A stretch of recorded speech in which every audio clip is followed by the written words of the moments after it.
శ్రీ రేణుక ఎల్లమ్మ తల్లి ఆశీస్సులతో జ్యోతిష్యం చెప్పబడును. స్త్రీ పురుషులకు వశీకరణం చేయబడును. జరిగింది, జరుగుతుంది, జరగబోయేది జ్యోతిష్యం చెప్పబడును. ఇతర ఎటువంటి సమస్యలు అయినా జ్యోతిష్యం చెప్పబడును. ప్రేమ సమస్యలు, పెండ్లి సమస్యలు, మనోవేదన, శత్రు సమస్యలు, పిల్లల పొరపాట్లు, భార్యాభర్తల సమస్యలు, విడాకులు, నాగఘోష. ఫోన్ ద్వారానే జ్యోతిష్యం చెప్పబడును. గురూజీ శ్రీమన్నారాయణ 9347032026. ఛానల్లోకి స్వాగతము. కుంభరాశి వారి జాతకులు, ఈ రోజున ఈ రాశి జాతకులు ఒక వ్యక్తి హఠాత్తుగా కాల్ చేస్తారు. కాల్ చేసి ఏం చెప్పబోతున్నారో తెలిస్తే గనక మీరు అకస్మాత్తుగా షాక్ అయిపోతారు, ఆశ్చర్యపోతారు. ఆ వ్యక్తి ఎవరు, ఆ కాల్ రీత్యా మీరు చేరుకుంటున్న ఆ యొక్క వార్త ఏమిటి, తదితర అన్ని వివరాలు ఈ వీడియోలో తెలుసుకుందాము. వీడియో మీకు నచ్చినట్లయితే లైక్ చేయండి. మీ లైక్ మాకెంతో సపోర్ట్ అండ్ ఎంకరేజ్మెంట్ గా ఉంటుంది. ఇక ఆలస్యం అనేది ఏమాత్రం లేకుండా మనం ఈ వీడియోలోకి వచ్చేద్దాము. ఈ రోజున మీరు ఏ పని చేసినా కాస్తంత నెమ్మదిగా సాగబోతుంది. తెలియకుండానే ఒక సమస్యలో మాత్రం ఖచ్చితంగా చిక్కుకుంటారు.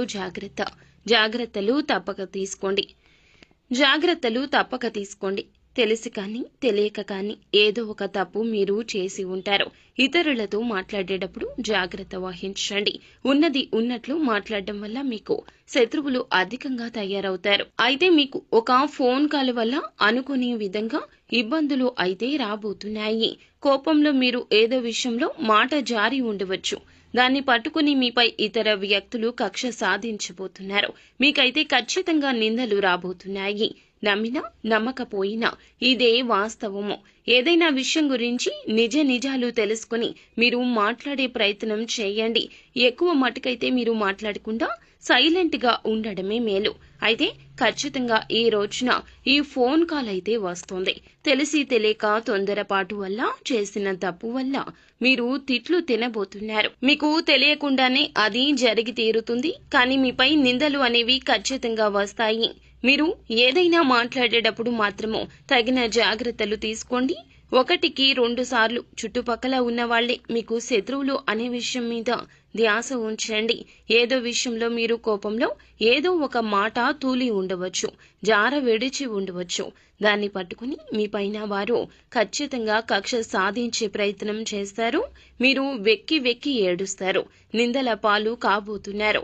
ఏదైనా విషయం గురించి నిజం తెలుసుకుని మాట్లాడడం చాలా వివేకము. అయితే ఒక ఫోన్ కాల్ రూపంలో మీకు మాత్రము తిట్లు అయితే కలగబోతున్నాయి. దీన్ని ఎవ్వరూ తప్పించలేరు. మీరు చెయ్యని తప్పుకు మాత్రం అబాసు పాలవుతారు.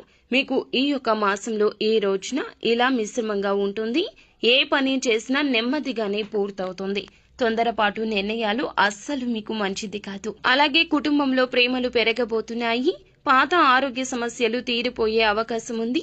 కుటుంబంలో ఉన్న ఆరోగ్య సమస్యలు కొంతమేర తగ్గుముఖం పట్టే అవకాశం ఉంది. ఈ యొక్క కుంభరాశి వారు, వీరికి శత్రువులు అధికంగా ఉంటారు. వీరు ఏ పని చేసినా కానీ ఈ యొక్క రోజున నెమ్మదిగానే సాగుతుందని 1కి పలుమార్లు చెప్తున్నాం. కావున ఏ పెట్టుబడి పెట్టవద్దు.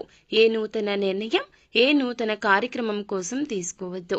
ఇబ్బందులు అనేవి మీకు చెప్పి రావండి. కావున జాగ్రత్త వహించడం మీ వంతవుతుంది. మీకు మాత్రం ఈ రోజు ఇలా ఒక ఫోన్ కాల్ వల్ల మాత్రం పక్కాగా తిట్లు వినబోతున్నారు, ఆబాసు పాలు కాబోతున్నారు. తెలిసి తెలియని నిర్ణయాలు తీసుకోవద్దు. పనుల్లో ఆటంకాలు వచ్చే అవకాశం ఉంది. ఆలోచించి నిర్ణయం తీసుకోండి. పనులు వాయిదా వేసుకోకండి. నెమ్మదిగా అయినా సరే పూర్తి చేయండి. పనులు మాత్రం వాయిదా వేస్తే మీ మీద ఉన్న ఇంప్రెషన్, గౌరవం కోల్పోతారు. మీ పక్కన ఉన్న వారిని మీరు ఖచ్చితంగా గమనిస్తూ ఉండాలి. పనులలో ఇబ్బందులు అయితే రాబోతున్నాయి. కావున మీరు తప్పక కొన్ని జాగ్రత్తలు పాటించండి. నిత్యం శివారాధన చేసుకోండి. ఏ పని మొదలు పెట్టబోతున్నా కూడాను, అంటే ఇంటి నుండి బయటకు వెళ్ళేటప్పుడు ఖచ్చితంగా పరమశివుని ఫోటో ముంగిట ఆవు నేతి దీపం వెలిగించుకుని ఇంటి నుండి బయటకు వెళ్ళండి. అంతా మంచి జరుగుతుంది. శుభం భూయాత్.